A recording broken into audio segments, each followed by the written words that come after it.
우리 지난 한 주간 우리 설 연휴를 지냈습니다. 우리 성도님들 설 연휴의 기간 동안에 또한 여러분의 삶 가운데 하나님의 은혜가 충만하시고 오늘 이 자리를 통하여 주의 은혜가 또한 위로가 더 충만한 아름다운 시간 되시기를 주의 이름으로 축원합니다.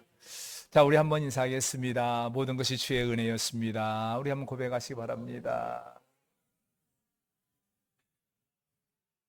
우리 성도님들 여러분의 삶에서 모든 것이 주님의 은혜였던 것을 기억하시고 또한 그런 말미암아 더 은혜가 충만케 되는 여러분의 삶들이 되시기를 다시 한번 주의 이름으로 축원합니다. 자, 우리가요 이 생활에서 보면은요 사람들이 그런 특징들이 있습니다. 어떤 사고나 문제가 생기면은요 그에 대해서 많은 사람들이 하는 말이 있습니다. 이것 때문에 내가 어떻게 했습니다. 이거 얼만큼 많이 노력했습니다. 그런데 누가 어떻게 했습니다. 누가 무엇 했습니다. 그러면서 내가 어떻게 노력했고 내가 얼마큼 수고했고 아니면 또 문제가 됐을 경우는 누가 어떻게 했고 하는 이런 말들을 많이 합니다. 그런데요 우리가 분명히 여기서 기억할 것이 있습니다. 하나님께서는요 물론 우리가 중간에 과정에서 어떠한 노력을 했는가 어떠한 수고를 했는가도 중요하게 보지만은요 어떠한 결정을 했는가 누가 어떻게 결정하고 어떻게 행동했는가 하는 것을 더 크게 본다라는 거예요. 그러니까 사람들은 많은 경우 누가 어떻게 결정했는가가 아니라 내가 어떻게 과정을 많이 말하지만 하나님은 결론에 대해서 바라보시더라는 거예요. 그런데 우리가 오늘 본문의 말씀을 보면은요 그런 면에서 볼 것이 있습니다. 우리 11절에 보면은요 그래서 이 하시는 말씀이 있죠. 11절 하반절에 보면은 나를 내게 넘겨준 자의 죄가 더 크다라고 합니다. 더 크다. 여기서 더 크다라는 말은 비교급이잖아요. 그러니까 넘겨준 자의 죄가 더 크긴 하지만은 나를 죽는 넘겨준 네 죄도 크다라는 의미를 갖고 있습니다. 우리가 이것을 여기서 우리가 아는 대로 빌라도는 우리가 지난번에 본 대로 예수님이 죄가 없는 걸 알고 오늘 말씀에 보면 굉장히 풀어줄 예수님을 석방하려고 굉장히 많이 노력을 해요. 이게 노력을 하는데 그런데 결국은 마지막에 예수님을 죽는데 넘겨줍니다. 그러니까 예수님께서 말씀하는 것은 죽이도록 계속 요구한 유대인들도 유대인들의 죄가 크지만은 또한 너의 죄도 크다라는 것을 분명히 말을 하는 거예요. 제가 이제 서두에 이 말씀을 드리는 이유가요 있습니다. 우리 성도님들 먼저 잠시 시작하면서 말씀을 한 절을 찾고 가겠습니다. 마태복음 23장을 한번 찾아보시기 바랍니다. 마태복음 23장 29절 30절 두 절입니다. 마태복음 23장 29절 30절입니다. 자, 우리 찾으셨으면 우리 함께 합독하도록 하겠습니다. 자, 시작. 화 있을진저 외식하는 서기관들과 바리새인들이여 너희는 선지자들의 무덤을 만들고 의인들의 비석을 꾸미며 이르되 만일 우리가 조상 때에 있었더라면 우리는 그들이 선지자의 피를 흔들리는데 참여하지 아니하였으리라 하니. 이 당시 유대인들이 그런다는 거예요. 자기 조상들이 의인들을 죽이고 아름다운 선지자들을 죽이는 것을 기억하면서 만일 내가 거기에 있었으면은 그런 죄에 나는 참여하지 않았을 것이다 라고 말을 한다는 거예요. 제가 왜 여기서 서두에 이 말씀을 드리냐면은 오늘날 우리의 생활에서요 그런 경우가 많습니다. 우리 성경에서 일어나는 빌라도가 예수님을 죽이고 유대인들이 예수님을 죽이는 이런 모습을 봅니다. 그러면서 이것은 2000년 전이다. 나와 상관없는 거다. 나 같으면은 그렇게 죽이는데 하지 않았을 거다라고 말을 한다는 거죠. 오늘 여기서 유대인들의 그 모습과 같이 방금 읽은 마태복음 23절에 있는 이 유대인들의 모습처럼 나는 안 그랬을 거다라는 착각을 한다는 거예요. 그러면서 우리 한번 생각할 필요가 있습니다. 그런데 문제는 말을 그렇게 하는데 실상 우리의 삶을 보면은요 유대인들의 삶의 모습을 하고 오늘 여기서 빌라도의 삶의 모습이 우리 안에 있더라는 거예요. 즉 다시 말해서 분명히 2000년 전에 예수님을 십자가에 죽도록 넘긴 것은 유대인들이고 빌라도지만은 오늘날 우리의 삶에서도 나도 모르게 예수님을 죽이는데 넘겨주는 그 삶을 살고 있다라는 거예요. 우리가 그런 면에서 오늘 한번 이 말씀을 중심으로 과연 이 예수님을 죽는데 넘겨준 사람들은 누구고 우리의 삶에서 나는 지금 주님을 넘겨주고 있는 건 아닌가라는 것을 한번 돌아볼 필요가 있습니다. 자, 우리 그런 면에서 한번 크게 두 가지 모습을 한번 보도록 하겠습니다. 첫째는요, 욕심 때문에 주님을 포기한 사람이 예수님을 죽는데 넘겨주었다라는 거예요. 우리가 오늘 말씀을 이해를 하려면요, 잠시 봐야 할 것이 있습니다. 우리가 지난주에 보았던 말씀이죠. 우리가 요한복음 18장입니다. 18장 앞에 보면은 38절에 나오는 말씀입니다. 우리 38절을 잠시 한번 읽도록 하겠습니다. 요한복음 18장 38절. 우리 38절을 함께 합독합니다. 시작. 빌라도가 이르되 진리가 무엇이냐 하더라. 이 말을 하고 다시 유대인들에 나가서 이르되 나는 그에게서 아무 죄도 찾지 못하였노라. 빌라도가 그래요. 나는 예수에게서 아무 죄도 못 찾았다. 이렇게 말을 해요. 그런데요, 오늘 말씀에 딱 들어오면서 좀 이상한 모습이 나오죠. 빌라도가 나는 그 죄를 못 찾았다. 그런데 오늘 19장에 딱 들어와서 어떻게 합니까? 빌라도가 예수를 데려다 채찍질 하더라. 그리고 군인들이 가시나무로 관을 엮고 그의 머리에 씌우고 자색옷을 입히고 앞에 가서 이르되 유대인의 왕이 평안할지어다. 그야말로 예수님을 조롱하고 희롱하는 모습들을 합니다. 그러면은 앞에서 그가 예수님의 죄가 없다라는 거 알았다고 그러는데 왜 채찍질하고 왜 조롱하고 희롱하게 놔두냐라는 거죠. 사실 이것은요, 이 예수님의 그 모습, 그렇게 자기가 예수님을 채찍질하고 조롱하고 희롱하게 해서 예수님을 향하여 분노하는 유대인의 마음을 한번 달래보겠다라는 거예요. 그래서 막 그 분노하는 그 유대인들의 마음을 대신 예수님을 채찍질하고 조롱하고 희롱해서 그 마음을 좀 풀리게 해서 자기를 풀어주고 싶다라는 거예요. 이런 것으로 합니다. 자, 그런데 우리는 여기서 생각합니다. 예수님의 그 채찍에 맞은 모습이 어땠냐? 조롱받는 그 모습이, 가시관에 쓴 모습이 어땠느냐? 제가 언젠가 우리 성도들에게 설교하면서 이것에 대해서 한번 설명을 드린 적이 있습니다. 이 당시에 로마인들의 채찍은요, 우리가 알고 있는 일반적으로 이렇게 긴 채찍 이것이 아니라고 말씀을 드렸죠. 비교적 짧습니다. 그러나 끝이 갈래가 여러 개를 갈라졌고 끝이 납덩어리고 그다음 고리가 되어 있습니다. 날카로운 고리가 되어 있어요. 날카로운 고리가 여러 개 걸려 있어서 몸에 이렇게 때리는 순간에 휘감기면서 몸에 박혀버립니다. 박힌 상태에서 잡아 뜯으면은 온몸이 이렇게 뜯겨 나와요. 그러니까 한 번만 맞아도 온몸이 막 만신창이가 되어버리는데 예수님은 여러 대를 맞았어요. 그러니까 여기서 채찍에 맞았다. 그래서 이미 예수님은 몸이 만신창이가 됐다는 거예요. 그리고 제가 지난번에 이 가시관에 대해서 말씀을 드렸죠. 이 유대인 지역은 가시나무가 유난히 억셉니다. 거기가 건조한 지역이고 더운 지역이다 보니까 우리가 옛날에 보는 동네에서 보는 가시 요만한 것이 아니에요. 큰 것은 막 한 10cm 이상이 됩니다. 그러니까 이걸 갖다 엮어서 이렇게 머리에다 집어넣으면은 머리뼈를 이렇게 긁고 들어간다는 제가 말씀을 드렸죠. 그러니까 온몸이 이 채찍에 찢기고 그 굵은 가시에 머리에 찔리고 막 피가 흐르고 막 유혈이 낭자하고 거기에다가 이제 찢겨진 그 자색 옷을 입혀서 조롱하고 그야말로 아주 비참한 그 모습으로 만들어 버립니다. 그러니까 지금 현재 빌라도는 자기가 예수의 죄 없음을 증명하고 유대인들의 마음을 위로해 보겠다라고 예수를 아주 만시창이를 만든 거예요. 아주 조롱한 거예요. 그러면서 이제 말을 합니다. 그를 죄 없는 걸 본다. 그러면서 나중에 뭐라고 합니까? 또 그 고집 부는 거예요. 너희가 가서 죽여라. 그러니까 우리는 법이 없다. 그런데요, 우리 성도님들 여기서 알아야 합니다. 여기서 여기서 6절을 보면요, 우리가 그에게 죄를 찾지 못하였노라 말하실 때에 이제 그래서 그들에게 직접 하라고 했을 때 7절에 보면 유대인이 대답하되 우리에게 법이 있으니 그 법대로 하면 그가 당연히 죽을 것을 그렇게 말해요. 근데 앞에서 우리는 그를 죽일 법이 없다라고 말을 합니다.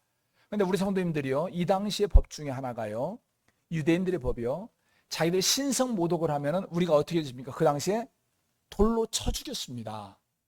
그리고 로마인들도 그것을 묵인을 했습니다. 그런데 여기서 이들은 자기들은 죽일 법이 없다라고 합니다. 그리고 자기 법의 신성 모독은 죽여야 한다고 말합니다. 그러면서 로마의 법을 동원해요. 그러니까 결국은 이들은 지금 현재 예수님이 말로는 신성 모독이라고 하는데 나라의 정치범으로 만들어서 죽이려고 하는 이 악한 행위를 하고 있는 거예요. 그러니까 여기서 빌라도는 보면서 도저히 죽일 이유가 없는 건데, 말도 안 되는 건데 이 행위를 하니까 지금 오히려 한심하게 바라보는 거예요. 그런데 이러면서도 나름대로 많이 확선하는 걸 노력한다고 하는데, 문제는 마지막에 그가 어떻게 합니까? 우리 뒤에 보면은 이제 이 사람들이 말을 하죠. 우리 12절을 보겠습니다. 12절, 13절을 같이 한번 읽겠습니다. 12절, 13절. 이러함으로 빌라도가 예수를 넣으려고 힘썼으나 유대인들이 소리질러 이르되 이 사람을 놓으면 가이사의 충신이 아니니이다. 무릇 자기를 왕이라 하는 자는 가이사를 반역하는 것이니이다.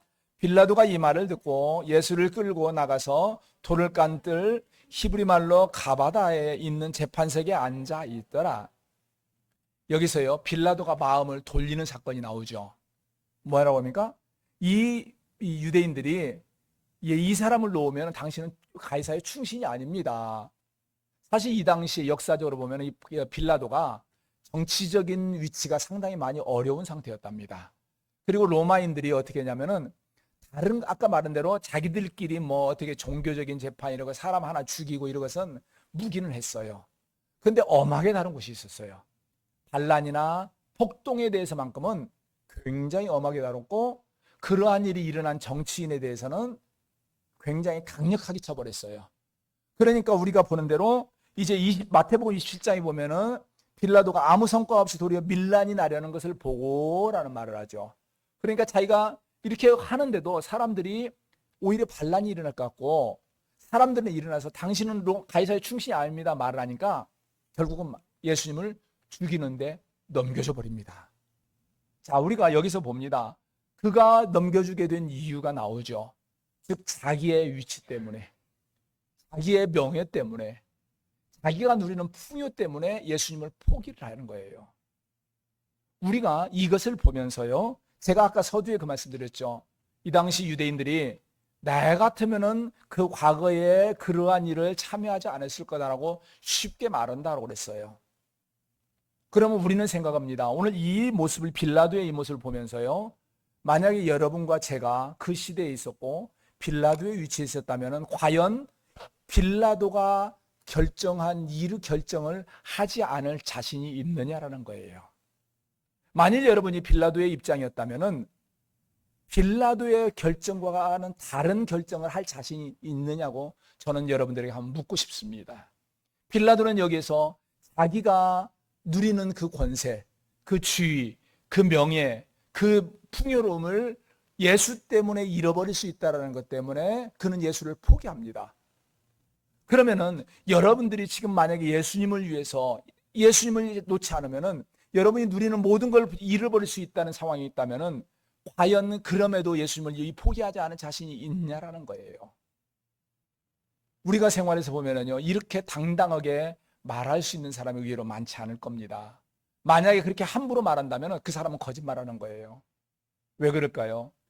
오늘날 우리 생활에 보면 너무나 많은 사람들이 작은 것 때문에 예수님을 포기합니다. 약간의 물질 때문에, 약간의 불편함 때문에, 약간의 사람들과의 만남 때문에, 내가 중요하게 생각하는 사람 때문에 예수님을 예배하는 것을 포기합니다. 주님을 영화롭게 하는 데 아래서 내가 그리스도인이라고 말하는 것을 포기해요. 내가 주를 위해서 뭔가 손해나는 것이 두렵다는 것 때문에 포기하고 살아갑니다. 그러면서 교회만 나오니까 나는 예수를 포기하지 않은 걸로 생각을 해요. 그러면 이렇게 작은 것 때문에 예수를 포기하고, 작은 것 때문에 내가 손해나는 것 때문에 그 예수님을 포기하는 삶을 살면서 만일 나의 모든 것을 내려놔야 한다면 예수를 포기할 수 있냐라는 거죠. 예수를 포기하지 않는다는 장담을 할 수 있냐라는 거예요. 우리가 그런데 여기서 기억할 것이 있습니다. 이러한 빌라도의 이 판단이나 이 모습을 우리가 보면서요, 명심해야 할 것이 있어요. 이것이 왜 중요하냐는 거죠.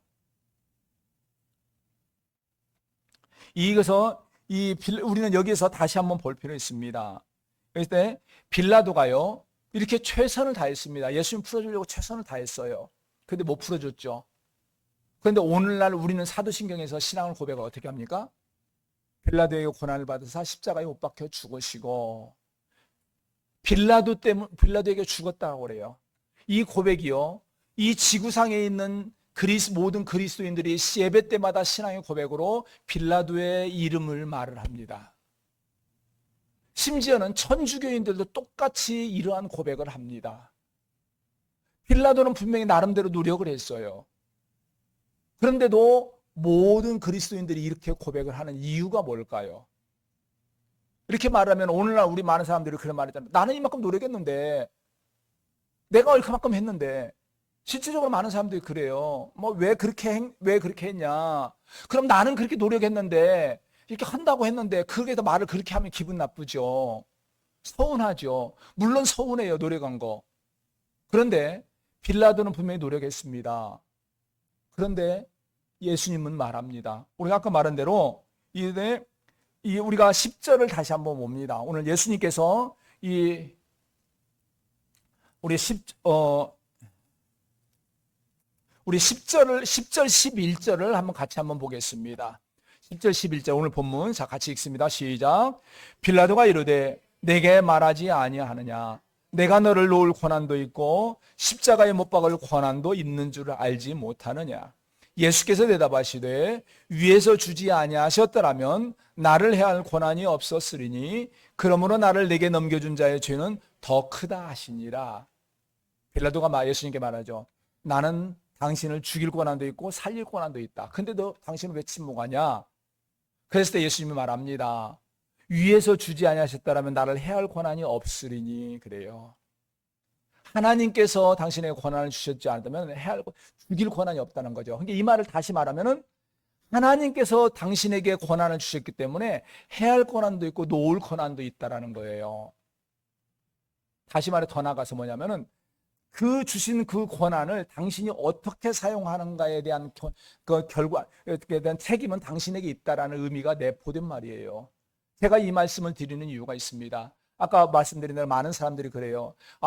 이야기해서 왜 그렇게 했습니까? 그건 잘못된 거 아닙니까? 그러면 나는 노력했는데 왜 그렇게 말을 해요? 나 기분 나빠요. 서운해요. 그래요. 물론 서운할 수 있고 기분 나쁠 수 있습니다. 그런데 하나님께서 보시는 것은요, 얼만큼 노력했느냐 그것도 중요하지만은 그 상황에서 내가 어떻게 결정하고 어떻게 행동했느냐라는 것을 본다라는 거죠. 왜 그렇게 볼까요? 하나님은 그의 반대적인 행동을 할 수 있는 힘도 능력도 주셨어요. 다시 말해서 빌라도가 유대인들의 그 반대가 있지만 그 가운데 놓을 수 있는 권한도 있다는 거죠. 우리가 삶에서 믿음으로 때로는 물질 때문에 때로는 사람 때문에 어려운 거 맞습니다.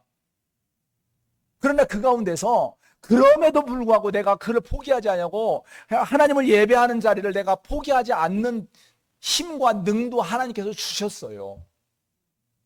그러한 문제 때문에 내가 때로는 예수님을 포기할 수 있고 그 상황에서 힘들어서 내가 어쩔 수 없다라고 말을 할 수 있지만 반대로 그럼에도 불구하고 내가 주님을 떠나지 아니하고 그럼에도 불구하고 주님을 예배하는 자를 포기하지 않을 수 있는 힘도 환경도 능도 우리에게 주셨다라는 거죠.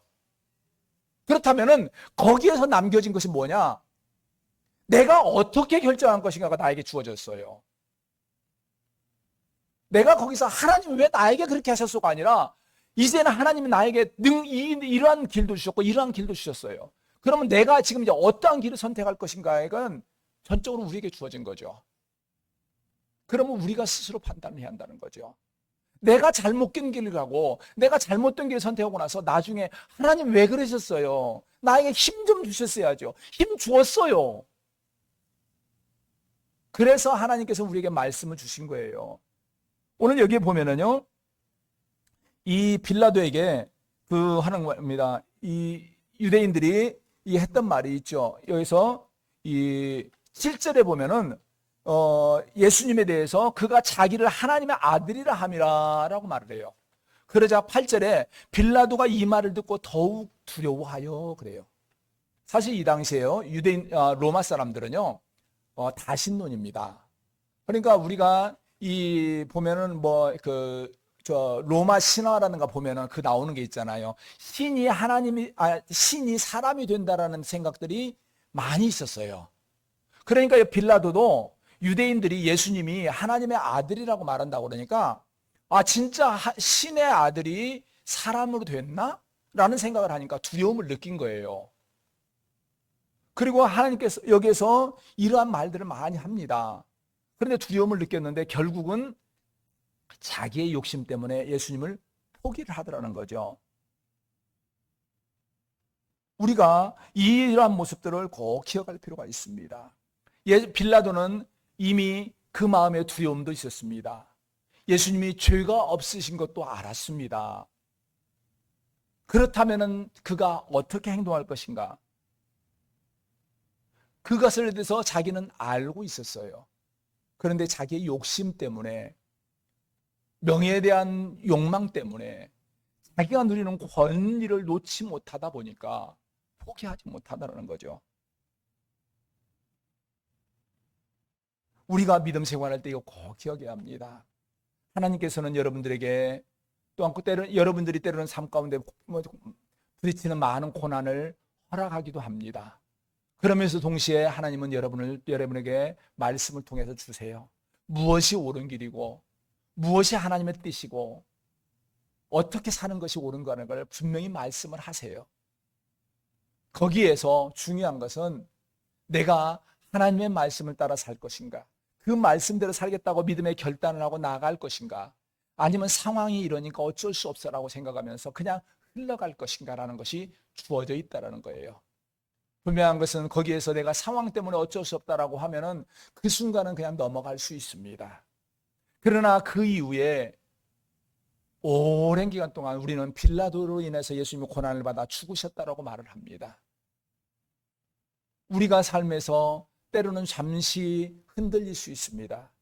그러나 그 가운데서 예수님을 붙들고 예수님을 선택하고 예수님을 포기하지 않을 때에 하나님은 우리가 생각한 것보다 더 큰 복을 주시고 더 놀라운 은혜를 더하세요. 많은 사람들이 그래요. 하나님 나에게 복 주세요. 내가 하나님의 때문에 막 풍족하길 은혜 받아 살기 원합니다. 그러면서 삶 가운데 내가 예수님이 아니라 십자가가 아니라 육신은 자꾸 선택하고 쫓아가요. 우리가 알아야 합니다. 하나님은 우리에게 복을 주시기를 원합니다. 그러면서 복을 받을 수 있는 길을 또한 선택하도록 우리에게 내주세요. 그렇다면은 우리가 때로는 눈에 보이는 것이 힘들고 어렵다 하지만은 그 상황에서 내가 선택할 것은 예수 그리스도를 택해하고 하나님을 택해하고 하나님께서 기뻐하는 길을 택하는 삶을 살아야 해요. 그것이 힘들지라도 어려울지라도 그렇게 살아갈 때에 하나님은 그에게 복을 주시더라는 거예요. 눈에 보이는 어려움 때문에, 눈에 보이는 환난 때문에 어쩔 수 없어. 내가 이렇게 하면 손해날 것 같아서 힘들어서 안 돼. 그러면서 내 눈에 보여지는 거 욕심 따라서, 환경 따라서, 상황 따라서 자꾸 흘러가면서 하나님 나 복 주세요, 복 주세요. 주고 싶어도 못 받아요. 우리 성도님들 꼭 하나님의 은혜를 받기를 원하시면은 여러분의 삶에서 내 환경과 상황과 형편 따라서 가지 마시고 하나님의 말씀과 하나님의 뜻을 따라서 살아계신 예수 그리스도를 붙드시고 하나님을 영화롭게 하는 삶을 선택하시고 그 믿음으로 살아가시기 바랍니다. 하나님은 전적으로 우리가 삶에서 어떠한 결정을 하고 난 것에 따라서 하나님께서 복을 주시고 또한 그 책임을 물으신다는 거 꼭 기억하시면서 올바른 믿음으로 잘 달려가는 여러분들의 삶이 되시기를 주의 이름으로 축원합니다. 그러면서 두 번째 우리가 볼 것이 있습니다. 여기에서 예수님을 못 박은 사람이 누구냐? 가이사를 왕으로 삼은 사람이 죽였다라는 거예요. 오늘 말씀을 보다 보면요, 참 놀라운 일이 보여집니다. 여기서 이 가이사가 예수님을 피투성이가 돼서 끌고 왔잖아요. 그리고 나서 나중에 14절에 보면은 그렇게 합니다. 이제 이 빌라도가 하는 말이 우리 14절 한번 같이 한번 읽을까요? 자, 시작. 이날은 유월절의 준비일이요 때는 제6시라. 빌라도가 유대인들에게 이르되 보라 너희 왕이로다. 이게 이 한 절이지만요 엄청나게 많은 의미를 담고 있어요. 여기에서 그들에게 말합니다. 보라 너희의 왕이로다. 사실은 이게 빌라도가요 이 유대인들을 좀 비꼬는 말이에요. 비꼬는 말이에요. 너희가 섬기는 하나님의 아들이라고 그랬지 않았느냐. 이게 왕이다. 근데 이렇게 초라하게 되었다. 어떻게 할까? 이 말이에요. 그런데 여기에서 이렇게 말을 하는데 이렇게 말을 했을 때에 여기서 이 유대인들이 하는 말이 있죠. 15절입니다. 15절 우리 같이 한번 읽습니다. 15절 시작. 그들이 소리 지르되 없이 하소서 없이 하소서 그를 십자가에 못 박게 하소서. 빌라도가 이르되 내가 너희 왕을 십자가에 못 박으랴. 대제사장들이 대답하되 가이사 외에는 우리에게 왕이 없나이다. 여기서 말하죠. 없이 하소서. 우리말로는 없애버리라. 없애버리라. 이렇게 말하는데 여기서 이 하면서요 이렇게 하는데 여기서 소리 지르되라는 말이 나오잖아요. 근데 이 소리 지르되 이 말이 원래 원어에서 가면은 이성을 잃고 악을 쓰다라는 의미가 담겨 있어요. 그러니까 여기서 이 빌라도가 조롱하는 수로 이게 너희 왕이다. 당신들이 죽이고 싶어하는 그 왕이다. 어디 네 마음대로 해봐라. 이렇게 나오니까 이들이 이성을 잃은 거예요. 그래가지고 막 악을 쓰면서 막 없애버려라 없애버려라 막 외치는 거예요. 그런데 이렇게 외치면서 나오는 말이 툭 튀어나온 말이 있죠. 뭐라고 합니까? 마지막에 가이사 외에는 우리에게 왕이 없나이다. 자, 우리는 생각합니다. 이 가이사 외에는 우리에게 왕이 없다. 이런 말을 한 사람들이 누굴까요? 앞에 6절을 보세요. 6절. 우리 6절 한번 볼까요? 자, 같이 한번 잠깐 읽겠습니다. 서두만 읽습니다. 대제사장들과 아랫사람들이 예수를 보고 소리질러 이르되 여기까지 봅니다. 그러니까 여기서의 많은 군중들이 있었지만은 사람들을 선동하고 악을 쓴 사람들이 누구냐면은 대제사장들과 아랫사람들. 그러니까 여기서 가이사 외에는 우리에게 왕이 없나이다. 악을 쓰는 사람들 이 사람들이에요. 우리가 이걸 보면서요 놀래야 합니다. 왜냐하면 대제사장들과 아랫사람들이라는 것은 하나님을 섬기는 일을 하는 사람들이에요. 그러니까 아랫사람들은 아마 대제사장들이 아닐까라는 생각이 들어요. 그러면 우리 성도님 생각해 보세요. 대제사장과 일반 제사장들은 일반 백성들에게 무엇을 가르칩니까? 우리가 비록 로마의 지배를 받고 있지만은 우리의 참된 왕은 오직 하나님뿐이니까 우리는 오직 하나님만 섬겨야 합니다. 하나님의 백성으로 하나님만 섬겨야 한다라고 이렇게 가르쳐야 할 사람들입니다. 그런데 빌라도의 조롱 섞인 말을 듣고 자기의 욕심대로 자기의 혈기대로 자기들을 꾸중꾸중하는 예수를 죽여야겠다는 생각에 가득한 결과 뭐라고 합니까? 가이사 외에는 우리에게 왕이 없습니다. 세상에 하나님만 섬기고 하나님만이 우리의 왕이라고 가르쳐야 하고 그러한 삶을 앞장서서 살아가야 할 사람들이 이성을 잃으니까 이런 말이 튀어나와요. 그러면 왜 이렇게 튀어나왔을까요? 그의 중심이 하나님이 아니라 가이사가 왕이었다라는 거예요. 이 말이 뭐냐면은 가이사는 우리가 아는 대로 로마의 황제입니다. 이 당시에 대제사장은 그 당시에 로마의 황제의 이름으로 제가 지난주에 말씀드렸죠. 그 권세가 집중되는 것을 막기 위해서 1년에 한 번씩 대제사장을 교체했다고 그랬어요. 매년 바꾼 거예요. 그러니까 그들이 대제사장을 한 번이라도 하려고 하면은 로마의 황제의 아부를 할 수밖에 없는 상황이에요. 그러니까 정치에 연합된 사람들이고 그들은 오직 로마의 황제만 바라봐요. 하나님이 아니라 로마 황제 보면서 자기들이 자기의 누리는 권세를 누리고 풍요를 누리고 가진 거 잃어버리지 않겠다는 생각으로 권세만 바라보던 사람이에요. 그러니까 그들은 직분으로는 하나님을 섬기는 직분자지만은 그들의 삶에서는 가이사가 그들의 왕이었다라는 거죠. 그 결과 그들이 평상시에는 백성들에게 하나님이 여러분의 왕입니다라고 말을 했는지 몰라도 이성을 잃은 순간에 자기 속에서 자기들의 왕이 가이사라는 말이 튀어나왔다라는 거예요. 우리가 이것을 기억할 필요가 있습니다. 성도들이 믿음 생활할 때에 중요한 것은 내가 직분이 무엇이냐, 내가 얼마나 대단한 성경적인 지식을 가졌느냐, 물론 중요합니다. 그러나 그 이전에 여러분과 저의 삶에서 중요한 것은 우리 모두가 하나님이 우리의 왕이 되어서 살아가야 한다는 거예요. 이뿐만 아니라 삶 자체에서 하나님은 우리의 왕이에요. 말로만 나는 하나님의 백성입니다라는 것이 아니라 하나님의 백성이라는 것은 나는 하나님의 통치 아래에 있는 하나님의 백성이고 하나님이 나의 왕입니다라는 말이에요. 그런데 오늘날 우리의 삶에서 보면은 어떻습니까? 말로는 나는 하나님의 백성입니다. 그런데 실제 상황을 보면은 하나님의 백성이 아니라 내가 왕이에요. 내 뜻대로 하나님이 요구하는 걸 들어주기를 원해요. 내가 기도했으니까 하나님이 이제 짠 하고 나타나서 뭔가 내가 기도한 거 들어주기를 원해요. 한 번, 두 번 기도했는데 응답해 주지 않으면 하나님이 왜 기도 안 해줘? 내 응답 안 해줘? 기분 나빠. 나 기도 안 해.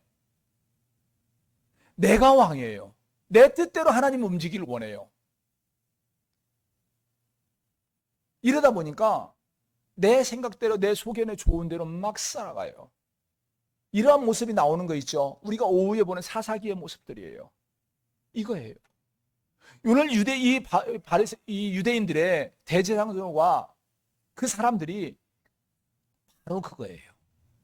직분으로는 하나님의 일을 하는 사람들입니다. 그 육신적으로는 하나님 성경의 지식이 많은 사람들입니다. 그러나 그 삶이 권세를 쫓고 물질을 쫓고 그걸 보장해 줄 것 같은 가이사가 자기의 왕이 되다 보니까 하나님을 잊어버리고 가이사 외에는 나에게 왕이 없다라고 말을 하고 그 결과 나옵니다. 여기서 15절 나오죠. 가이사 외에는 우리에게 왕이 없나이다 이렇게 말하는데요. 그리고 나서 말합니다. 이에 예수를 십자가에 못 박도록 그들에게 넘겨주니라. 그 결과 예수님을 넘겨줬다라는 거예요. 그런데요, 우리는 이것이 얼마나 큰 것인가를 알아야 할 것이 뭐냐면요, 아까 14절에 말했죠. 이날은 유월절 준비일이요. 그래요. 유월절이 뭔가 아시죠? 이스라엘 백성들을 하나님께서 구원하기 위하여 어린 양을 잡아서 피를 문설주에 바른 사건. 예수님이 바로 그 어린 양의 상징이 됩니다. 그러니까 하나님께서는 그들을 구원해서 애굽에서 노예된 자리에서 하나님의 백성 가나안 자리로 옮겨주기를 원하시는데 오늘 이들은 말합니다. 우리의 왕은 가이사뿐이다. 즉 나는 하나님을 옮겨주는 거 싫습니다. 그냥 애굽에 살겠습니다 라는 말과 같은 말이 된다는 거예요. 우리의 삶에서 하나님이 우리의 왕이 되지 아니하고 세상의 물질과 세상의 권세와 세상의 지위만 쫓아가면은 결국은 내가 나를 위하여 죽으신 예수님을 포기하게 되는 것이고, 그렇게 포기하게 될 때에 그 모습은 뭐냐? 바로 내가 죄 가운데 계속 머물러 사는 그 모습이 될 수밖에 없다는 거죠. 그런 면에서 저는 꼭 우리 성도님들에게 당부의 말씀드립니다. 우리의 삶이 많이 힘들 수 있습니다. 어려울 수 있습니다. 고난이 있습니다. 그럼에도 불구하고 항상 우리의 삶에서 중요한 것은 우리의 왕이신 하나님을 모시고 살아야 해요. 왕이신 하나님을 모시고 산다는 것은 무엇입니까? 그 말씀의 통치에 순종한다는 겁니다. 하나님의 말씀 중심으로 산다는 것이고 하나님의 명령을 따라 살아간다는 것이고 나의 이익과 욕심이 아니라 하나님이 원하시는, 하나님이 영광을 받으시는 삶을 살아간다는 거예요. 그래서 우리의 삶을 통해 하나님을 영화롭게 하고 하나님의 명령대로 살기를 힘쓰는 삶이 뭐냐? 하나님의 백성된 삶을 살아가는 겁니다.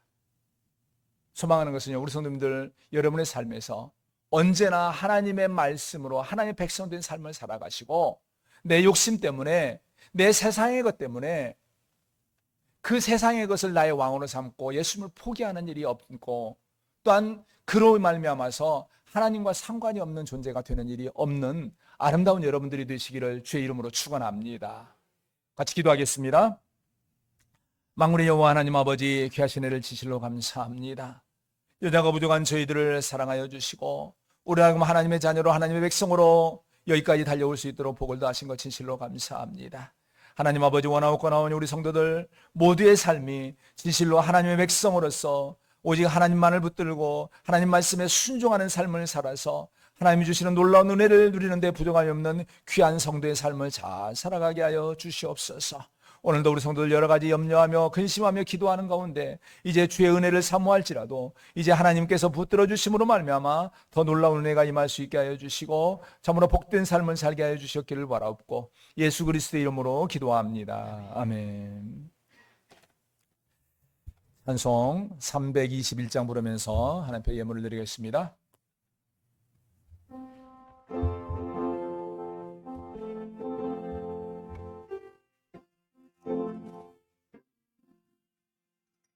날 대속하신 예수께 내 생명 모두 드리니 늘 진실하게 하소서. 내 구주 예수여, 나 구주 위에 살리라.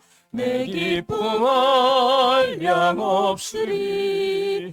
내 갈 길 인도하소서.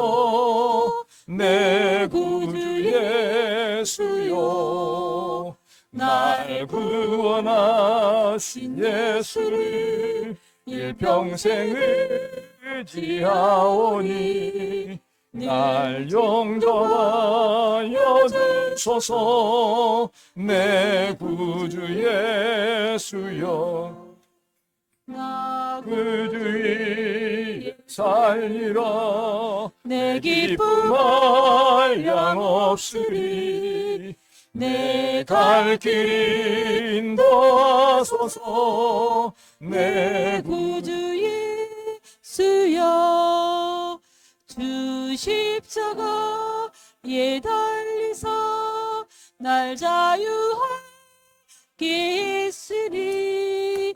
내 몸과 마음을 주 위에 다스게 하소서. 나 구주 위에 살리라. 내 기쁨 한량 없으리. 내 갈 길 인도하소서. 내 구주 예수여. 아멘. 하나 앞에 드린 예물을 위하여 기도하겠습니다. 만군의 여호와 하나님 아버지, 귀하신 은혜를 진실로 감사합니다. 오늘도 주님께 사랑하는 우리 귀한 성도들, 지난 한 주일 동안 주의 장중 안에 평안한 모습으로 살고 주의 은혜 가운데 잘 생활하며 또한 주님이 주신 은혜로 말미암아 귀한 예물을 준비하여 오늘 시간 정성을 다하여 주 앞에 드립니다. 하나님 아버지, 정성을 다하여 드리는 우리 성도들의 이 손길을 받으시고 주 앞에 드리는 귀한 믿음의 고백을 받아 주시옵소서. 참으로 우리 성도들 이 귀한 예물 가운데 주 앞에 드리는 여러 가지 신앙의 고백이 있을 줄 압니다. 참으로 감사의 그 고백은 더 큰 감사가 되게 하시고 염려하며 근심하며 소원하는 그 기도의 제목들은 응답되고 해결되어지는 놀라운 역사가 있도록 은혜의 은혜를 더하시는 귀한 시간 되게 하여 주시옵소서. 또한 특별히 간과 없는 것은 우리 성도들 이 예물을 드리며 한 사람이라도 물질 때문에 근심하지 않게 하시고 사람으로 환경으로 인하여 근심하며 염려하는 일이 있지 않도록 은혜를 더하여 주시옵소서. 그래 날마다 도우시고 채우시고 인도하시는 하나님의 은혜로 말미암아 기쁨과 평강을 누리는 데 부족함이 없는 삶을 잘 살아갈 수 있도록 허락하여 주시옵소서. 또한 귀한 시간 주 앞에 드리기를 원하지만은 여러 형편으로 인하여 드리지 못하는 손길이 있으면은 그로 말미암아 낙심하지 않게 하시고 드릴 수 있는 여건과 환경과 능도 허락하셔서 참으로 때를 따라 부어주시는 하나님의 은혜로 말미암아 풍족함을 누리기에 부족함이 없도록 허락하여 주시옵소서. 또한 특별히 간구 없는 것은 오늘 귀한 예배를 위하여 이름 없이 빛 없이 수고하고 헌신한 귀한 손길들이 많이 있습니다. 그분들의 수고와 헌신을 기억하시고 그 수고와 헌신 가운데 하나님의 은혜가 충만케 되는 놀라운 역사가 있도록 복의 복을 더하여 주시옵소서. 예수 그리스도의 이름으로 기도합니다. 아멘. 이제는 우리 주 예수 그리스도의 은혜와 아버지 하나님의 크신 사랑과 성령님의 감동 감화 교통하심의 그 은혜가 오늘 이 자리에 나와서 예배하는 우리 성도들 모두 위에 또한 오늘 함께 예배하는 오늘도 전국적으로 예배하는 모든 교회들 머리 위에 또한 세계 선교 현장 위에 이제로부터 영원토록 함께 있을지어다. 아멘.